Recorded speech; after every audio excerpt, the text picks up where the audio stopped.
The Pacific Ocean holds approximately 187 quintillion gallons of water. That's enough volume to hide entire cities, enough depth to swallow mountains. And in the summer of 2002, it swallowed 3 people without leaving a trace. Their vessel was a 55-foot catamaran worth $500,000, equipped with satellite phones, GPS, emergency beacons, every safety system money could buy. 4 people departed on what should have been a routine voyage. Weeks later, the boat reappeared in port, repainted, renamed, with only 1 person aboard. This is the dark story of the NBA champion who vanished at sea, and the brother who stole the boat and his identity. We're going to cover everything: the luxury catamaran and the life of freedom it promised. The celebrity who walked away from millions to sail the world. The voyage that turned into something else entirely. The evidence that told a story no one wanted to believe. And the questions that were never answered. Bodies were never recovered. A crime scene floated across international waters, and the only witness chose death over explanation. So, what really happened in those missing days between departure and return? And can you ever truly know someone, even your own brother? On March 30th, 1999, Bison Dele held a press conference in Detroit. He was 30 years old. He had just helped the Chicago Bulls win their 3rd consecutive NBA championship. His contract with the Pistons was worth $36 million over 5 years. And he was walking away from all of it, not injured, not burnt out, simply done. The sports journalists didn't understand it. They kept asking him to explain. He kept saying the same thing, calmly, as if it were the most obvious decision in the world. I want to see what else is out there. Most athletes retire when their bodies give out. Bison retired when his curiosity got louder than his paycheck. He was born Brian Williams in Fresno, California, in 1969. His mother, Patricia Phillips, was a singer. His father, Eugene Williams, was a merchant marine who spent more time at sea than at home. That absence, of a father who belonged to the ocean, would later feel prophetic. Bison had an older brother, Kevin, who would eventually change his name to Miles DeBoard. Even as children, the dynamic was clear. Bison was taller, faster, smarter. He excelled without trying. Miles tried without excelling. By high school, Bison was 6 feet 11 inches tall and could play every position on the court. He attended the University of Maryland, then Arizona, where he led the Wildcats to the Final Four. In 1991, he was drafted by the Orlando Magic. Over the next 8 years, he played for 5 teams: Orlando, Denver, Los Angeles Clippers, Chicago, Detroit. But basketball was never enough for him. He learned to speak French. He studied philosophy. He became a licensed pilot. He played the saxophone and guitar. Friends described him as restless in the best possible way, a man allergic to stagnation. In 1998, he legally changed his name from Brian Williams to Bison Dele. The new name honored his Cherokee and African heritage. It also marked a shift.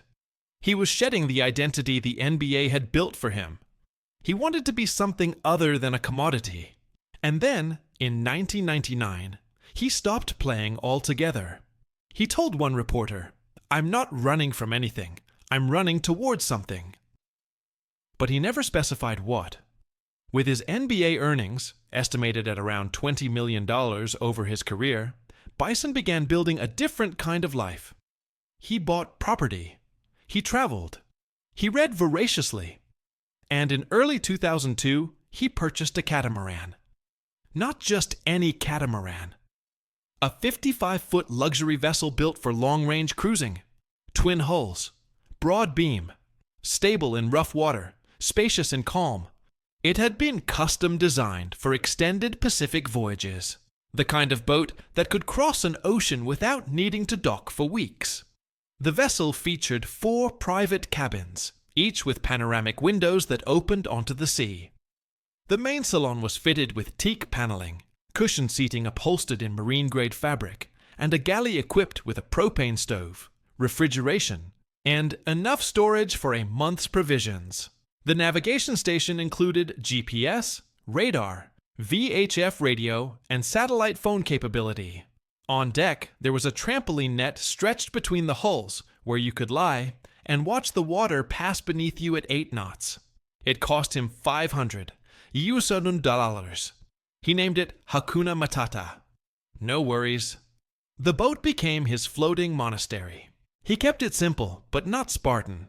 There were surfboards strapped to the deck rails, a small library in the main cabin, Kerouac, Hesse, Castaneda, books on Buddhism and existentialism, a dive compressor for refilling scuba tanks, fishing rods, a guitar case wedged into a corner.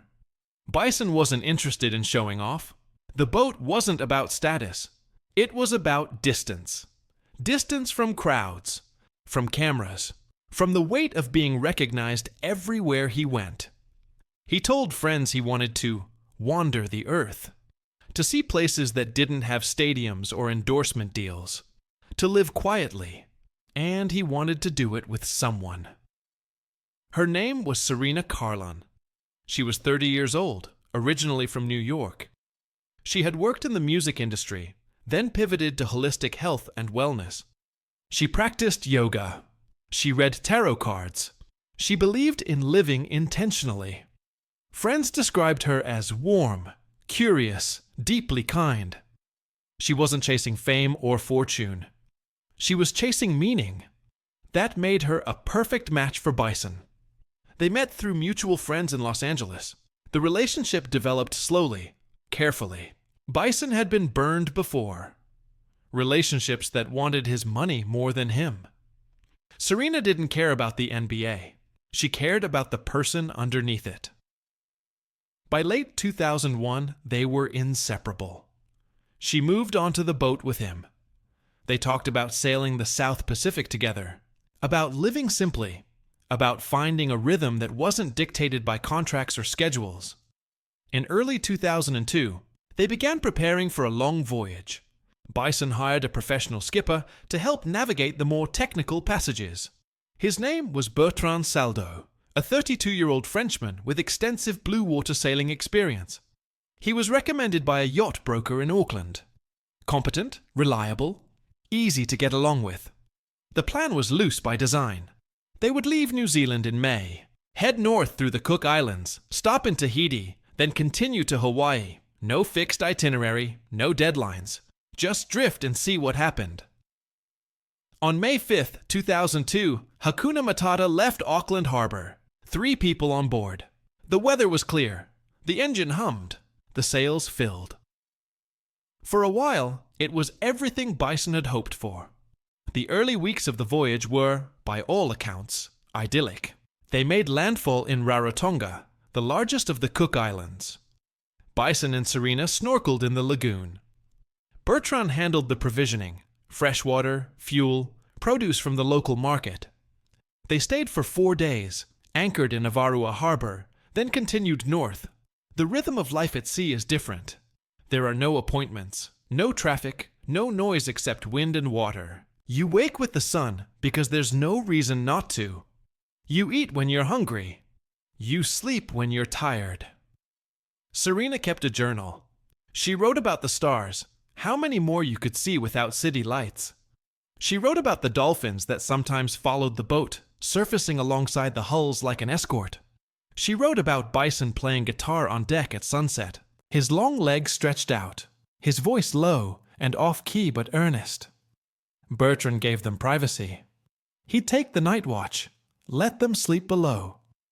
He'd tune the French radio station and listen to old ballads while the autopilot held course. Sometimes Serena and Bison would come up and dance slowly on the deck, barefoot, holding each other in the dark. It was the kind of quiet happiness that doesn't photograph well. The kind you can only feel. In late June, they reached Tahiti. Tahiti is not one island, but the largest in French Polynesia, part of the Society Islands archipelago. The main port is Papeete on the northwest coast, a working harbor with cargo ships, fishing boats, and a growing population of international yachts. But Bison preferred the quieter anchorages. They moored near Moorea, a smaller island just northwest of Tahiti. Moorea is all volcanic peaks and coral reefs, the kind of place that looks airbrushed even in person. They spent a week there. Bison went diving. Serena explored the markets. Bertrand restocked supplies and handled minor maintenance, tightening rigging, checking the engine coolant, cleaning the salt buildup off the solar panels. Everything seemed fine. And then Bison's brother arrived. Miles Debord had always been in Bison's shadow. Not maliciously, not deliberately, just by proximity. He was 2 years older, but 5 inches shorter. He tried college but didn't finish. He tried business ventures, importing goods, small-scale trading, but nothing stuck. He had asthma, which made physical exertion difficult. He had no clear direction, and he resented Bison. Not openly, not violently, just quietly, the way a person resents the sun for being too bright. Bison, to his credit, tried to help. He gave Miles money. He brought him on trips. He invited him into his life, hoping closeness might ease the tension. In early July 2002, Miles flew from California to Tahiti. Bison had suggested it, maybe hoping the voyage could reset their relationship. Serena welcomed him warmly. Bertrand was polite but cautious. Crew dynamics matter on a small boat, and adding a fourth person changes everything. Miles arrived with 2 duffel bags and a distant look in his eyes. He settled into one of the guest cabins. He didn't say much. For a few days, it seemed like it might work. They left Moorea on July 6, 2002. The plan was to sail northeast toward Hawaii, a passage of roughly 2,700 nautical miles. At an average cruising speed of 7 knots, that's about 16 days at sea.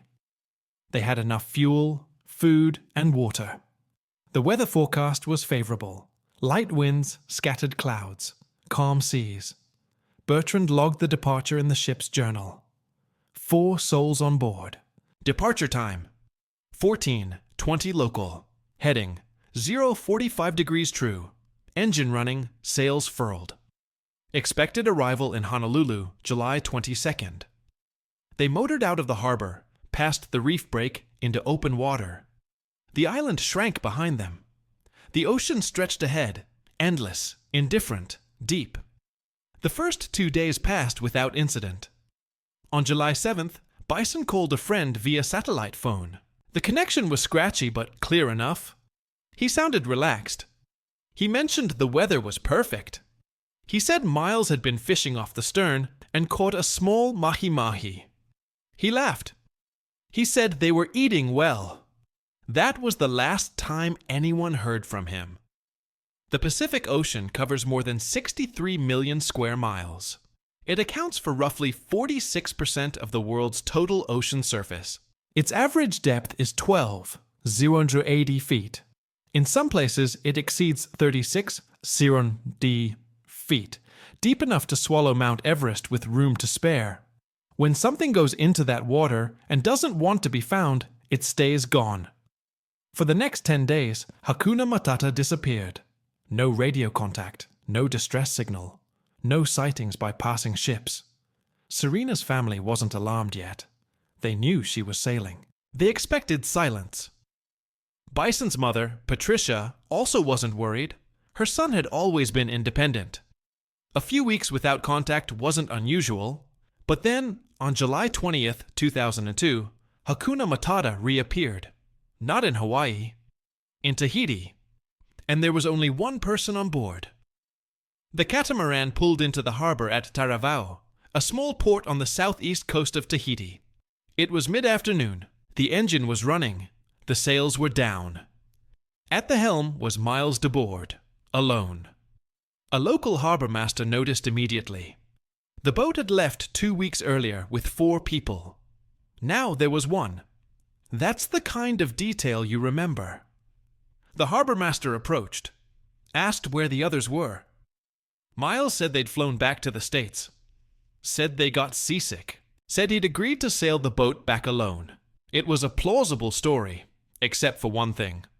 The boat looked different. The hull had been hastily repainted.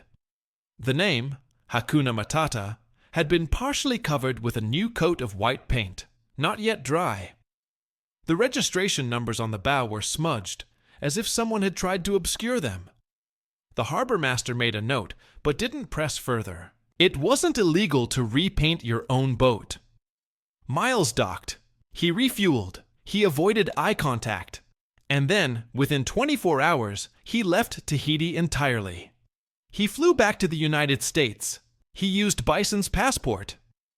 On September 5, 2002, a man walked into a Phoenix gold dealership and attempted to purchase $152 worth of gold bullion. He presented a passport and credit card in the name of Bison Dele. But the man wasn't Bison.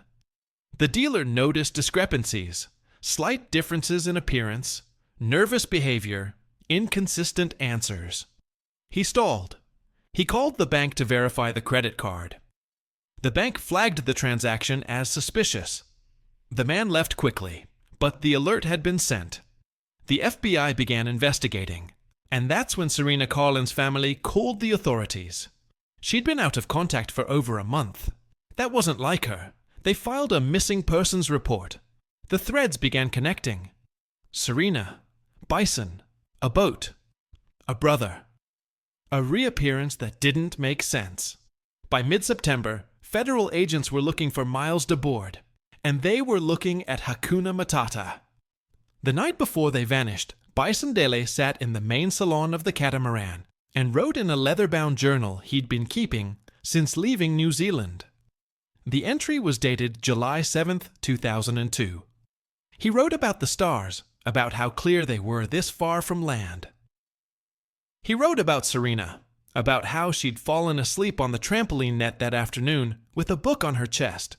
He wrote about hoping that Miles would find some peace out here, away from the noise of the world. The journal was later found on the boat. That entry was the last one. What happened after that, in the hours and days that followed, exists only in fragments, in bloodstains, in bullet holes, in the silence of 3 people who never spoke again. Life on a catamaran at sea operates on watches. Someone is always awake, always monitoring. The ocean doesn't sleep, so neither can you. Bertrand Saldo, as the professional skipper, typically took the night shifts. He'd sit in the cockpit, with the navigation lights glowing red and green, the autopilot humming, the wind vane spinning. Every hour, he'd check the radar, scan the horizon for ship traffic, adjust the sails if needed. Bison and Serena would take the afternoon watch together. Miles, when he bothered, would take a few hours in the morning, but mostly he stayed below, reading, smoking, keeping to himself. The boat was 55 feet long, but when you're at sea for days, even that much space starts to feel small. You hear everything. Footsteps on the deck above, the clatter of dishes in the galley, doors closing, voices carrying through the ventilation hatches. Privacy is an illusion on a boat. Everyone knows when you wake up, when you go to bed, when you're upset, when you're avoiding someone. And by the 3rd day out from Tahiti, the tension was impossible to ignore. Miles had been agitated since departure. He wasn't sleeping well. He paced. He'd stand at the stern and stare at the wake, chain-smoking hand-rolled cigarettes. Serena tried to engage him, asked if he wanted to help with cooking, invited him to play cards. He'd grunt, mumble something, and retreat. Bison was more direct. He pulled Miles aside one afternoon and asked, point blank, if he was okay, if something was bothering him. Miles said he was fine, but his jaw was tight. His eyes wouldn't focus. Friends later said Miles had always struggled with jealousy. Not of Bison's money exactly, of his ease. Bison moved through the world like it owed him nothing. Miles moved through it like he owed everything and could never pay it back. Being on the boat, watching Bison and Serena together, watching Bison navigate effortlessly, watching Bison be happy, must have felt unbearable. There are no witnesses to what happened next, no video, no audio, just forensic evidence and one man's conflicting, self-serving account. But here's what investigators believe occurred, pieced together from blood spatter, bullet trajectory, and the logistics of 3 bodies disappearing. Sometime in the late evening of July 8th or early morning of July 9th, an argument erupted. The specifics don't matter as much as the outcome. Maybe it was about money. Miles had borrowed heavily from Bison over the years. Maybe Bison said something about repayment, and Miles took it as an insult. Or maybe Miles made a comment about Serena, something crude, possessive, and Bison lost his temper. Whatever the spark, it escalated. Voices rose. Someone shoved someone. Bertrand likely heard it from the helm and came down to intervene. And then a gun appeared. Bison kept a handgun on board, a 9mm semi-automatic. It wasn't unusual. Many sailors carry firearms in international waters for protection against piracy, especially in remote regions. The gun was stored in a locked compartment in the main cabin. Bison had shown Miles where it was, in case of emergency. At some point during the confrontation, Miles accessed that gun.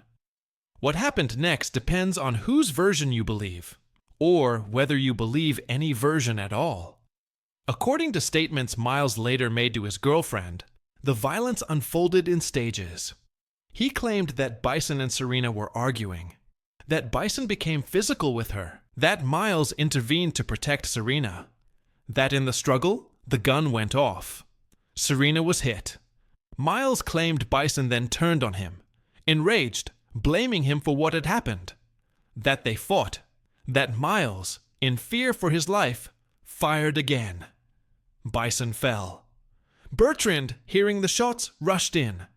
Miles, panicked and now committed, shot him too.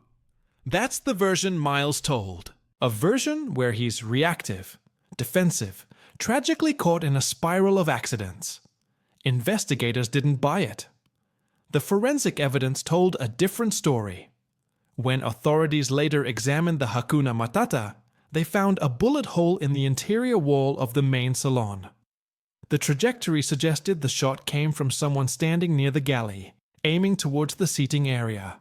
They found blood traces on the cushions, on the floor, on the companionway stairs leading up to the deck. Not a lot, but enough. They found evidence that someone had scrubbed surfaces with bleach. The chemical residue was still detectable. Whoever cleaned up knew what they were doing, but they missed spots. Under the edge of the table, in the seams of the floorboards, the bullet hole had been patched with marine epoxy and painted over. Badly. You could still see the outline. All of this pointed to premeditation, or at least to calculated action after the fact. This wasn't panic. This was cover-up. 3 bodies. A 55-foot catamaran. Open ocean. Miles was alone. Bertrand was the only one with serious sailing experience, and he was dead. Bison knew the basics, but he was dead too. That left Miles, a man with asthma, limited technical knowledge, and 3 corpses to dispose of. He couldn't leave them on board. If he sailed into port with bodies, it was over. He'd be arrested immediately. His only option was the ocean. The Pacific at that latitude averages 15,000 feet deep. Once something sinks past a certain depth, it's functionally irretrievable. No currents strong enough to bring it back. No scavengers large enough to drag it to shore. Miles likely waited until full dark. No moon, no passing ships. He would have needed weights. The catamaran carried scuba tanks, dive belts, spare anchors, chain, anything heavy. He probably wrapped the bodies in sailcloth or tarps, something to keep them together during the descent. One by one, he would have dragged them to the stern, lifted them over the rail, let them go. The ocean swallowed them without a sound. And then Miles was alone. 55 feet of boat, 4 empty cabins, 3 sets of belongings, clothes, books, Serena's journal, Bison's guitar. The engine was still running. The autopilot was still engaged. The boat kept moving northeast toward Hawaii, as if nothing had happened. But Miles couldn't go to Hawaii, not with the boat in this condition, not with the questions he'd face at customs. He turned the boat around, southwest, back toward Tahiti. Sailing a catamaran alone is difficult, but not impossible. The boat was well equipped: autopilot, GPS, satellite navigation. As long as the weather held, Miles could manage. But it would take days. And during those days, he was alone with what he'd done. Serena's sundress hung in the cabin she'd shared with Bison. Her sandals were by the door. Her toothbrush was in the head. Bison's sneakers were still on deck, bleached by salt spray. Bertrand's navigation charts were spread out on the table, marked with pencil lines showing their intended route. Miles slept in the main salon, if he slept at all. He couldn't go into the cabins, couldn't touch their things. He later told someone he kept hearing voices, footsteps on deck. But when he went up to look, there was nothing, just wind and water. The boat became a floating tomb, and Miles was its only occupant. It took him roughly 10 days to sail back to Tahiti. He arrived on July 20th, gaunt and sun-scorched. The harbour master who greeted him later described him as distant, like he wasn't really there. Miles docked in Taravao, a small port on the southeastern peninsula of Tahiti. Not Papeete, the main harbour. Somewhere quieter. Somewhere he was less likely to be scrutinized. But even in Taravao, people noticed. The boat had left with 4 people. It came back with 1. That's not something you forget. Miles told the harbour master the others had flown home. Seasickness, change of plans. He was vague, evasive. And then he did something that made no sense, unless you were trying to hide something. He repainted the boat. Hakuna Matata had been white with blue trim. The name was painted in elegant script along the hull. The registration numbers were clearly visible on the bow. Miles bought paint from a local marine supply shop. White enamel, brushes, rollers. He spent 2 days repainting sections of the hull. He covered the name. He obscured the registration numbers. He tried to change the boat's appearance, just enough to avoid recognition. But he did it badly. The paint was uneven. The lettering showed through. Anyone looking closely could tell something was off. A marina worker later testified that Miles seemed paranoid. He kept asking if anyone had been looking for the boat. If anyone had called asking about it. No one had. Not yet. Miles refueled. He paid in cash. And then he abandoned the boat entirely. On July 22, 2002, Miles DeBoard boarded a flight from Papeete to Los Angeles. He used his own passport for the flight itself. But at customs, he presented documents in Bison's name. He looked enough like his brother to pass a casual inspection. Same height, roughly. Same build. The passport photo was old enough to be ambiguous. He cleared customs without issue. And then he disappeared into the United States, carrying his brother's identity. For the next 6 weeks, Miles lived as a fugitive, though no one was looking for him yet. He stayed with his girlfriend in California. He avoided contact with his family. He told conflicting stories about where Bison was. Said Bison was still in Tahiti. Said Bison was traveling in Asia. Said he'd talk to Bison soon. But Serena's family was getting worried. She'd been out of contact since early July. No calls, no emails, no postcards. That wasn't like her. Serena was attentive, especially to her mother. She wouldn't just disappear. On August 20th, 2002, Serena's mother filed a missing persons report with the LAPD. The detective assigned to the case started asking questions. Where was she last seen? Who was she with? What was the plan? The answers led to Bison, and Bison led to the boat, and the boat led to Miles. On September 5th, 2002, Miles walked into a gold dealership in Phoenix, Arizona. He wanted to buy 152,000 worth of gold bullion. He presented a credit card and passport in the name of Bison Dale. The dealer was suspicious. The man in front of him looked like the photo, but something was off. The signature didn't match. The behavior was jittery. The dealer excused himself. He called the credit card company to verify. The company flagged the transaction as potentially fraudulent. Bison Dale's accounts had been flagged due to the missing persons investigation. The dealer stalled, told Miles it would take a few minutes to process. Miles waited. Then, abruptly, he left. The dealer called the police. The police called the FBI, and now the investigation had a suspect. By mid-September, federal agents were piecing together a timeline. Bison Dele, missing since early July. Serena Carlin, missing since early July.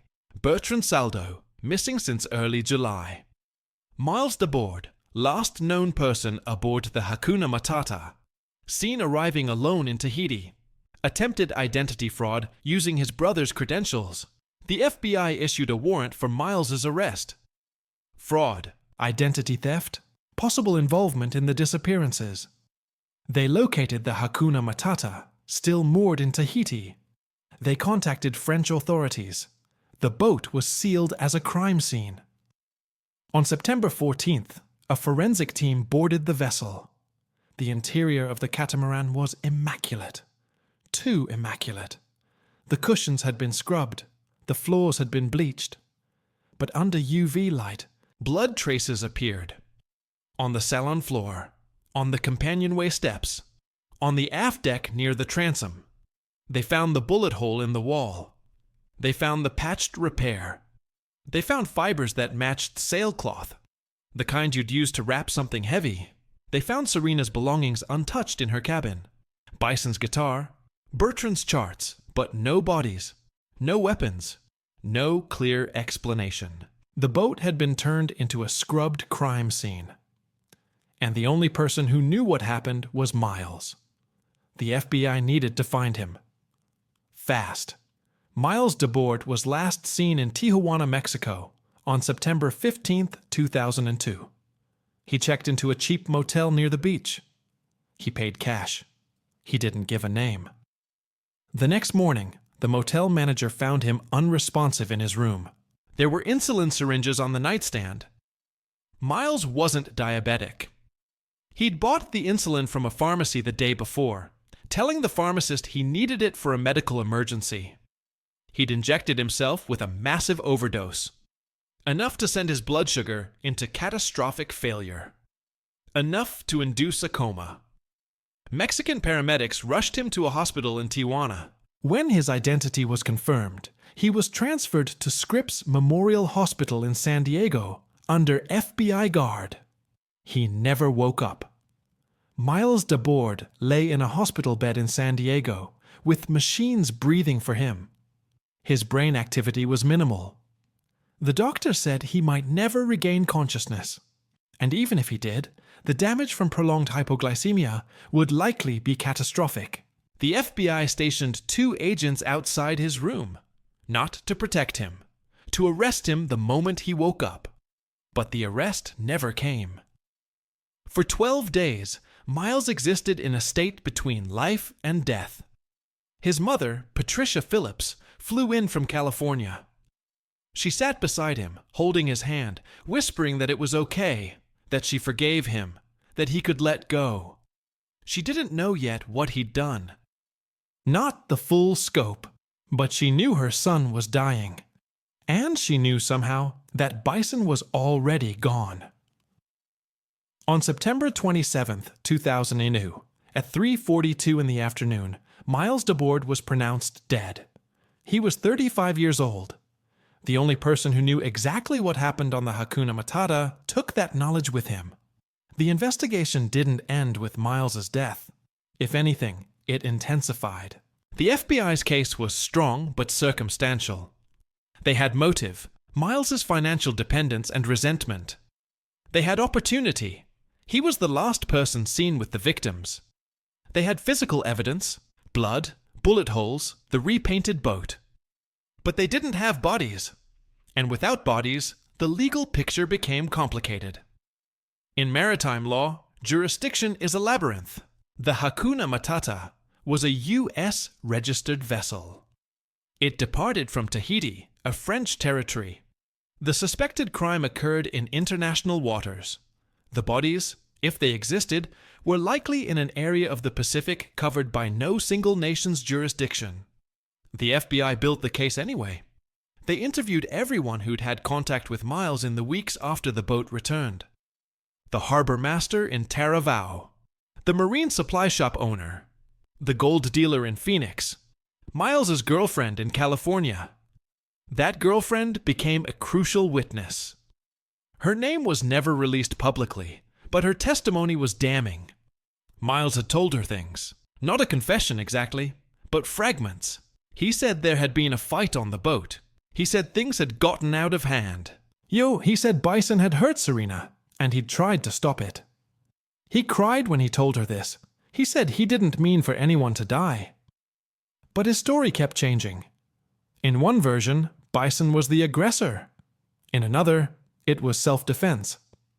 In a third, barely coherent version, he claimed there'd been an accident with the boat's rigging, that Serena had been struck, that Bison blamed him, that everything spiraled from there. The girlfriend didn't believe him. She later told investigators, "He was trying to make me feel sorry for him, but I could see through it. He was scared, not guilty, scared of getting caught." She also testified that Miles had become obsessed with money in the days before his overdose. He kept talking about Bison's assets, about how much the boat was worth, about needing to secure things before anyone found out. That lined up with the attempted gold purchase. Miles wasn't just trying to assume Bison's identity for cover. He was trying to liquidate his brother's wealth.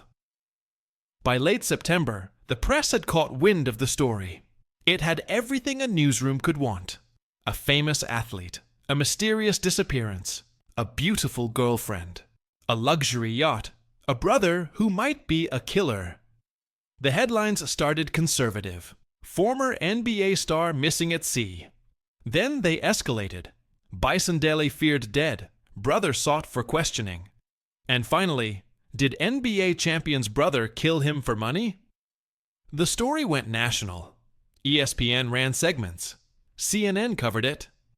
The major papers, New York Times, Los Angeles Times, Washington Post, all sent reporters to Tahiti, to San Diego, to interview former teammates and friends. Bison's mother, Patricia, made a televised plea. She sat in her living room, frail and exhausted, and begged Miles to tell her the truth. "If you're out there, Kevin. Miles, please, just tell me where Bison is. Please, I need to know." By the time the plea aired, Miles was already in a coma in Tijuana. Patricia never got her answer. Serena Carlin's family was more private in their grief, but no less devastated. Her mother gave one interview to a New York television station. She described Serena as a free spirit, someone who believed deeply in the goodness of people, someone who trusted too easily, maybe. She wanted to see the world, her mother said. Voice-breaking. She wanted to live a life full of love and adventure. And she did. She just didn't get enough time. The Carlin family requested privacy after that. They held a small memorial service in New York in early October. No cameras, no press, just family and close friends. Because there was no body, the service felt incomplete. Serena's mother later said it was like mourning a ghost. How do you bury someone when there's nothing to bury? Bertrand Saldo's family faced the same unbearable ambiguity. Bertrand was from Brittany, in northwest France. He'd grown up sailing. He'd worked as a yacht captain for years, mostly in the Mediterranean and Caribbean. The Hakuna Matata job was supposed to be a lucrative gig. A few months of easy work, good pay, beautiful destinations. His parents were elderly. They didn't speak much English. The French consulate helped them navigate the investigation, But the language and distance made everything harder. Bertrand's father told a French newspaper he was just doing his job. He was a professional, and he was killed for it. The family held a memorial at sea near their home in Brittany. They scattered flowers on the water. They said prayers, but they too were left with no closure. 3 families, 3 sets of unanswered questions, and an ocean that refused to give anything back. By October 2002, the FBI officially closed the case. Their conclusion: Bison Dele, Serena Carlin, and Bertrand Saldo were murdered aboard the Hakuna Matata by Miles Dabord on or about July 8, 2002. The motive was financial gain and deep-seated resentment. The bodies were disposed of at sea and are presumed irrecoverable. Miles Dabord was identified as the sole perpetrator. With his death, no charges would be filed. No trial would occur. The case was listed as resolved by exceptional means, a legal term used when the suspect is dead, but the evidence is conclusive. But was it conclusive? The official narrative makes sense. It's clean. It fits the evidence, but it's also convenient. Miles is dead, so he can't contradict it. The bodies are gone, so there's no autopsy to confirm cause of death. The forensic evidence, blood, bullet hole, repainted hull, supports the theory, but it doesn't prove sequence. Some investigators quietly admitted they had doubts. For example, the timeline. If Miles killed all 3 people on July 8th, and the boat didn't return to Tahiti until July 20th, what was he doing for 12 days? He wasn't sailing toward Hawaii. The boat was found with less fuel than it should have had if it had been traveling east. The GPS logs, if they were ever recovered, were never made public. Was he circling? Drifting? Waiting for something? And why repaint the boat at all? If Miles intended to return to Tahiti, claim the others had flown home, and sell the boat quietly, why draw attention by altering its appearance? One theory: he was planning to sail it somewhere else, maybe Mexico or Central America, and needed to obscure its identity to avoid customs scrutiny. But he lost his nerve. Another theory: he was mentally deteriorating. Paranoia, guilt, and exhaustion made him irrational. Or, and this is darker, someone else was involved. There were rumors, unsubstantiated, never confirmed. Rumors that Miles had contacted someone in Tahiti for help disposing of the boat, that he'd offered money to a local fisherman to help him clean it, no questions asked. Rumors that there had been a 4th person aboard the boat before Miles returned to port, someone who helped him, then disappeared. The FBI investigated these leads. They found nothing solid, just whispers. But in maritime circles, whispers have a way of persisting. On October 12, 2002, the Hakuna Matata was released from evidence custody and turned over to Bison Dele's estate. The boat was worth $500,000, but no one wanted it. It sat in a Tahitian marina for months, accruing docking fees. The estate tried to sell it, but the infamy made it unsellable.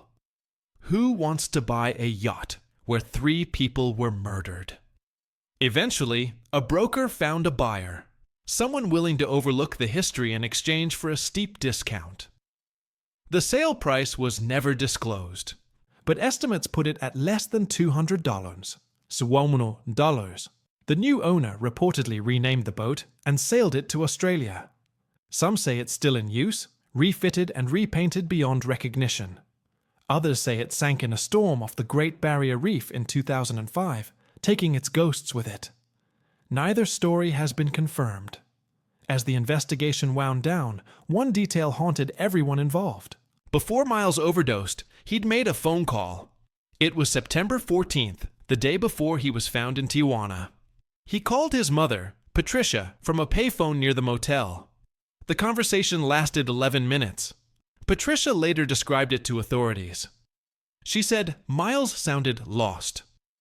He was crying. He kept apologizing, but he wouldn't say for what. She asked him where Bison was. Miles said, "He's gone, Mom. They're all gone." She asked what he meant. He said, "It wasn't supposed to happen like this." She begged him to come home, to talk to the police, to explain everything. He said he couldn't. He said it was too late. He told her he loved her. And then he hung up. Patricia tried calling back, but the line just rang. The next morning, Miles injected himself with enough insulin to shut down his organs. That phone call is the closest thing to a confession that exists. They're all gone. Not they left, not they flew home. Gone. It wasn't supposed to happen like this. Implying something did happen. Something unplanned.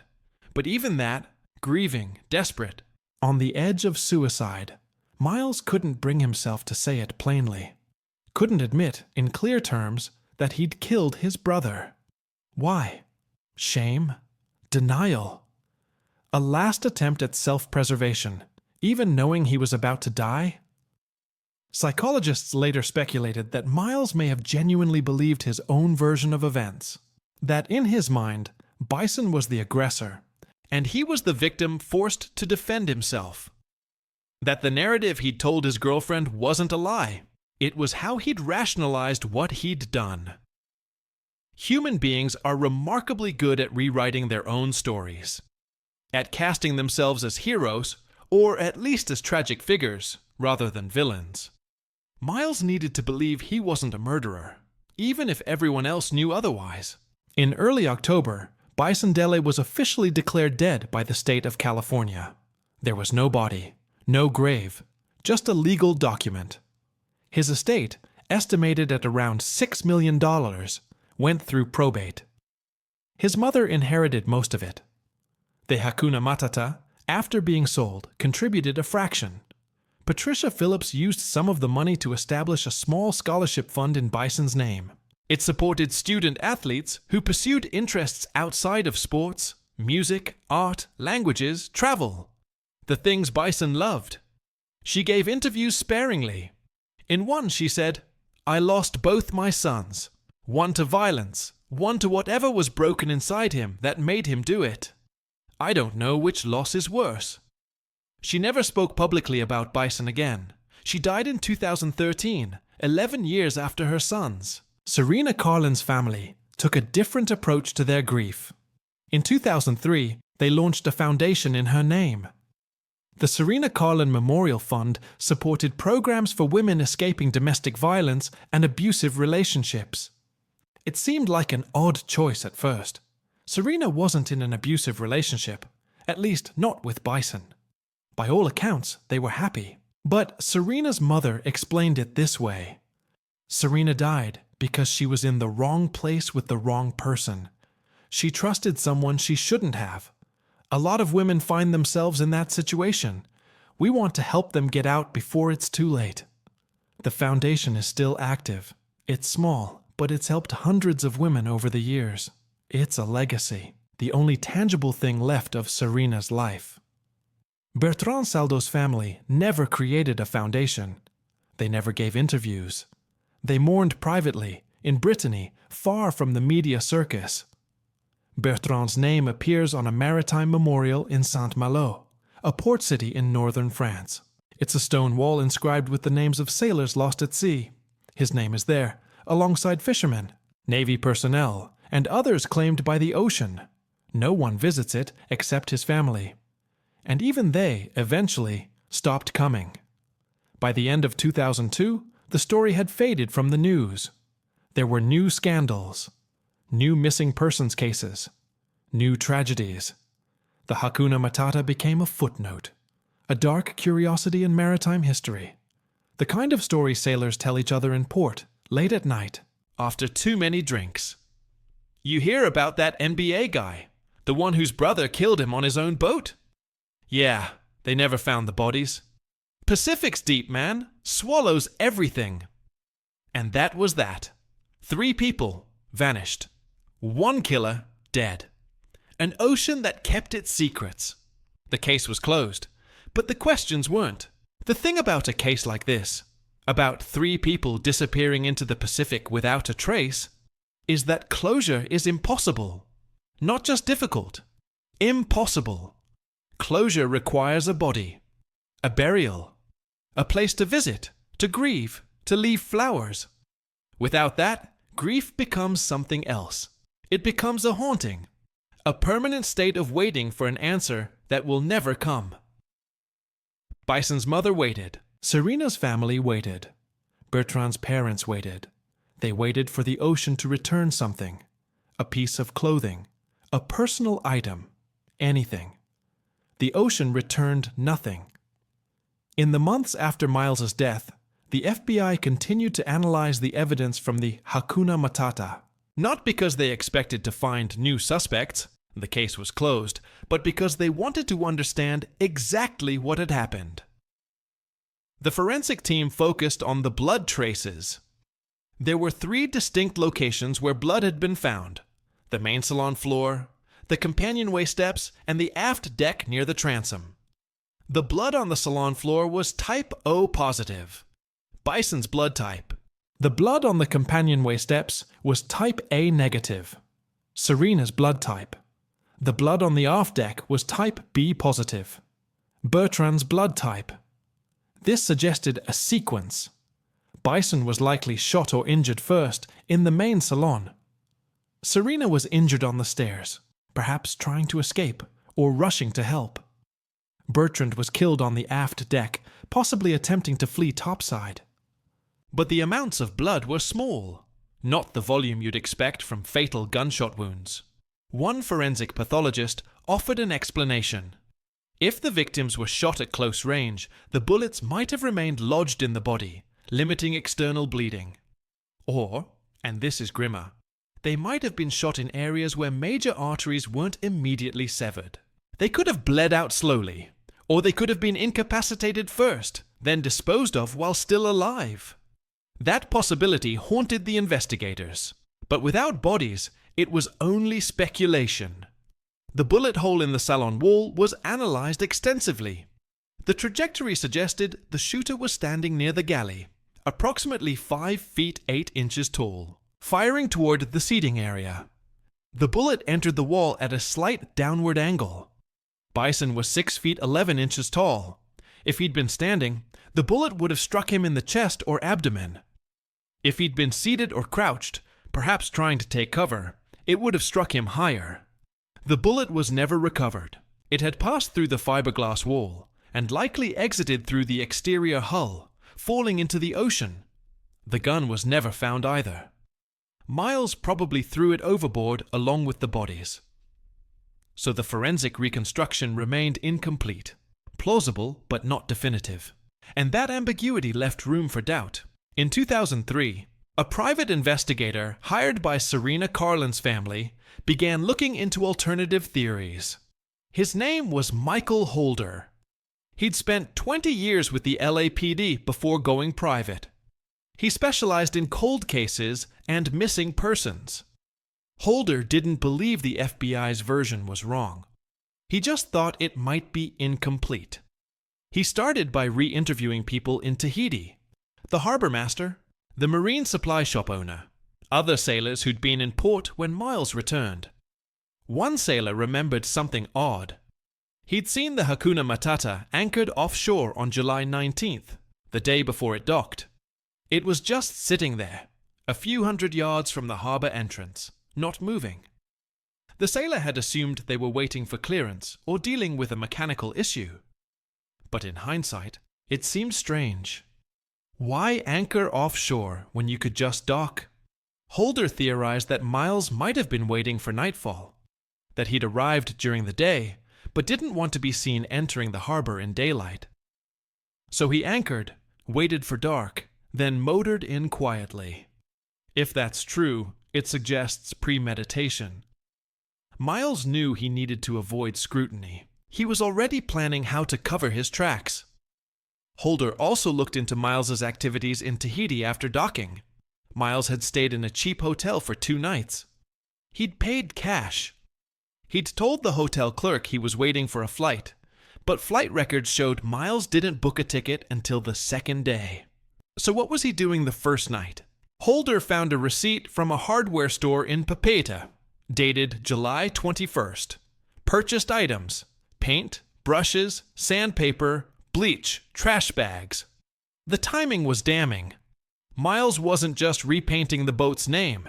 He was sanitizing the crime scene. But here's what bothered Holder: the amount of bleach. The receipt showed Miles bought 6 gallons of industrial bleach. That's far more than you'd need to clean a few bloodstains. Holder's theory: Miles was trying to eliminate DNA evidence from the entire boat. Not just the visible blood, but skin cells, hair, saliva, anything that might prove Bison, Serena, and Bertrand had been aboard recently. If so, it didn't work. The FBI still found traces, but it shows Miles was thinking ahead, calculating. That doesn't fit the profile of someone acting in panicked self-defense. In 2004, a French journalist named Claire Dubois published a long-form investigation into Bertrand Saldo's death. Dubois had covered maritime incidents for years. She was meticulous. She traveled to Tahiti, interviewed Bertrand's colleagues, and reviewed the French Polynesian police reports. Her article raised uncomfortable questions. For instance, why hadn't Bertrand sent a distress signal? The Hakuna Matata was equipped with multiple emergency communication devices: VHF radio, satellite phone, emergency position indicating radio beacon, or EPIRB, which automatically activates when it hits water. If there'd been a violent confrontation, gunshots, shouting, chaos, Bertrand, as the professional captain, would have tried to call for help. He knew the protocols. It would have been instinctive. But no distress signal was ever sent. The EPIRB was never activated. Dubois suggested 2 possibilities. 1. The violence happened so quickly that Bertrand didn't have time to react. 2. Bertrand wasn't aboard when it happened. That second possibility opened a troubling alternate theory. What if Bertrand had left the boat earlier? What if he'd disembarked in Tahiti or at another island for reasons unknown, and the violence occurred after he was gone? It would explain why there was no distress call. It would explain why his body was disposed of differently, or not at all. But it raised another question. If Bertrand wasn't there, why did Miles kill him? Or, more disturbingly, was Bertrand ever actually dead? Dubois didn't push this theory hard. She acknowledged it was speculative, but she noted that Bertrand's body, like the others, was never found. And without a body, you can't be absolutely certain someone is dead. The French authorities dismissed the idea. They pointed to the blood evidence. Type B positive, Bertrand's blood type. But blood doesn't prove death. It proves injury. Dubois let the question hang. By 2005, the story had faded almost entirely from public consciousness. Occasionally, it would resurface. A true crime podcast would cover it. A documentary filmmaker would express interest, then move on. But mostly, the Hakuna Matata incident became a ghost story, a cautionary tale told among sailors. Never let family aboard for long voyages. It always ends badly. Never trust someone with resentment. The ocean amplifies everything. Never sail with someone you wouldn't trust with your life, because out there, you are. The legend grew. Some versions claimed the boat was cursed, that anyone who sailed on it afterward met with misfortune. There's no evidence of that. The boat changed hands, was renamed, and reportedly sailed without incident for years. But legends don't need evidence. They need a good story, and the Hakuna Matata provided that. In 2007, a man claiming to be Bertrand Saldo's cousin contacted the FBI. He said Bertrand had a life insurance policy, a small one, about $50. 00. But it required a death certificate to be claimed. Without a body, French authorities had been reluctant to issue one. The cousin was asking the FBI to provide documentation confirming Bertrand's death so the family could receive the payout. The FBI provided a letter summarizing their findings. Bertrand Saldo was presumed dead as of July 8, 2002. Cause of death? Homicide. Perpetrator: Miles Debord. The French government accepted it. The death certificate was issued. The insurance was paid. But the cousin never cashed the check. When authorities followed up, they discovered the cousin didn't exist. The inquiry had been a hoax. Someone, no one knows who, had been trying to confirm whether Bertrand was officially dead. The FBI investigated briefly. They found nothing. The trail went cold. It was probably a scam, or a journalist digging for a story. But it reignited whispers. What if Bertrand survived? What if he's out there, living under a different name, unable or unwilling to come forward? It's unlikely, borderline absurd, but it's the kind of doubt that never quite dies. In 2010, a sailor in New Zealand reported seeing a man who looked like Bison Dele. The sighting occurred in Auckland at a marina. The man was tall, very tall, black, with a shaved head. He was boarding a sailboat with groceries. The sailor approached him, asked if he was Bison Deal. The man smiled politely and said, "No, sorry. I get that a lot." The sailor later called a tip line, gave a description, said the man had the same build, the same mannerisms. The FBI looked into it. They reviewed marina security footage. The man in question was a local sailor named David Thompson, 6'9", superficially similar to Bison, but not Bison. It was a case of wishful thinking. The sailor wanted it to be Bison, wanted the story to have a happy ending. It didn't. The truth, the hard, unromantic truth, is that Bison Dele, Serena Carlin, and Bertrand Saldo died on or around July 8, 2002. They were murdered by Miles Debord. Their bodies were weighted and thrown into the Pacific Ocean, somewhere between Tahiti and Hawaii. The ocean floor at that latitude averages 15 southdown feet deep. The pressure at that depth is over 500 pounds per square inch, enough to crush bone, enough to collapse lungs and rupture cells. If the bodies sank to that depth, and they almost certainly did, they would have been unrecognizable within weeks. Scavengers would have done the rest. Within months, there would have been nothing left but fragments, scattered across miles of seabed. Irretrievable. That's what the Pacific does. It erases. And that's why closure, for the families, was impossible. In 2013, a small memorial was held in Santa Monica, California. It wasn't on an anniversary. It wasn't tied to any new development. It was just a gathering. Former teammates of Bison's, friends, family members. They met on the beach at sunset. They shared stories. They toasted with beer and wine. Someone brought a surfboard and set it up in the sand like a headstone. They wrote on it in marker, Bison Dele, 1969-2002. He lived free. They left it there overnight. By morning, it was gone. Probably stolen. Possibly washed away by the tide. Either way, it felt appropriate. Bison had never wanted permanence. He'd wanted movement, freedom. The opposite of monuments. Maybe the surfboard disappearing was more fitting than leaving it there. Serena Carlin's mother continued running the Memorial Foundation until her death in 2018. The foundation still exists, now managed by Serena's younger sister. It's smaller than it used to be. Funding is tight, but it's still helping women. Every year, on Serena's birthday, the foundation posts a photo of her on social media. Always the same one.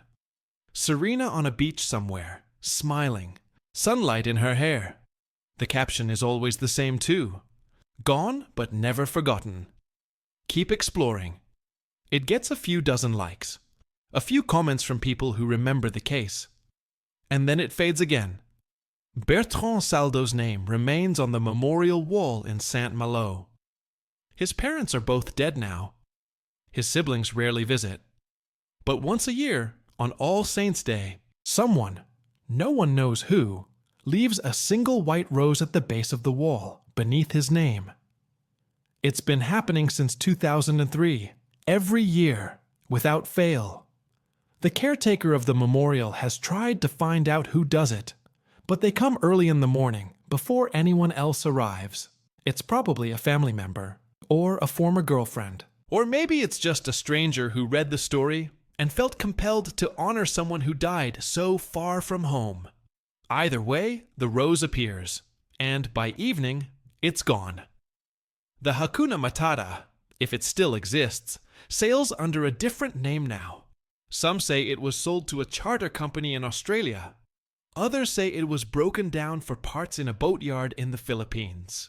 One rumor claims it sank in a typhoon off Palau in 2008.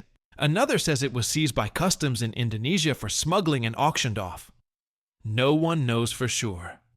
Boats, like people, can disappear. And maybe that's for the best. So what happened on the Hakuna Matata? Here's what we know. On July 6, 2000, 4 people departed Moorea aboard a 55-foot catamaran. Bison Dele, Serena Carlin, Bertrand Saldo, and Miles Debord.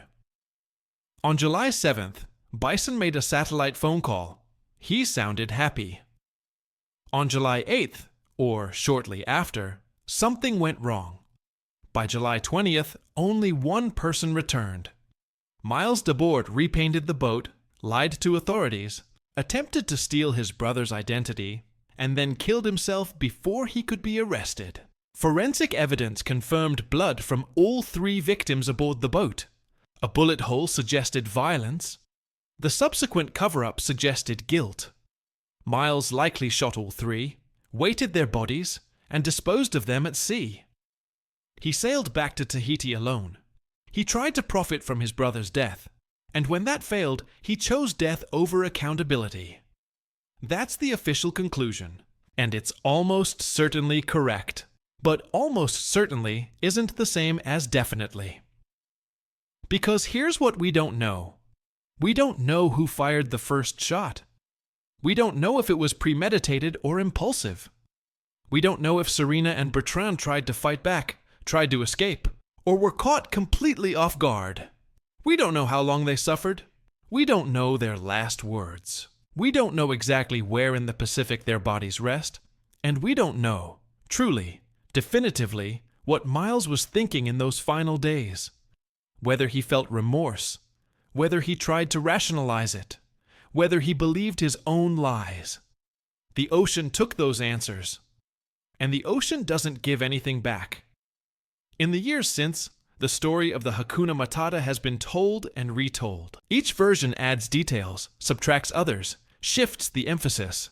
Some versions paint Miles as a monster, a jealous, greedy sociopath who planned the murders from the start.